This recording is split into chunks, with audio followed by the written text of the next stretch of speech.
একই কাজ, কাউকে চুক্তিভিত্তিক, কাউকে অস্থায়ী, কাউকে নিয়মিত হিসেবে যোগদান দিয়ে আমাদের নিজেদের মধ্যে বিভেদ সৃষ্টি করে রেখেছে। এক ভাই কাজ করে চাকরি জীবনের শেষে শূন্য হাতে চলে যাচ্ছে। আমি যে সকল লোক এই সমস্ত কথা বলে ওই জনাবকে বলবো, জনাব আপনার ভাইলের প্রথম নিয়োগটা তো চুক্তিভিত্তিকে ছিল। অধিকাংশ আরবির যারা কর্মকর্তা রয়েছেন অধিকাংশ এই প্রকল্পে নিয়োগ পাওয়া তারা চুক্তিভিত্তিক ছিল।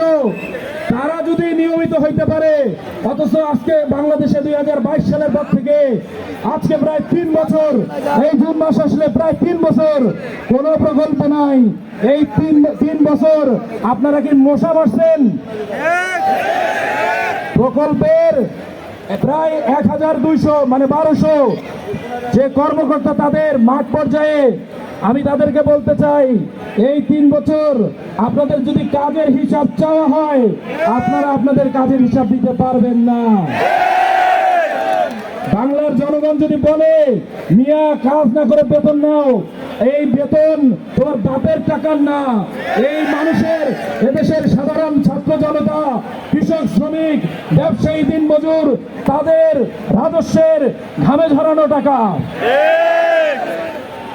আমরা দিন রাত রোদে পুড়ে বৃষ্টিতে ভিজে কাজ করছি, আর তারা আপনার জানেন না ওই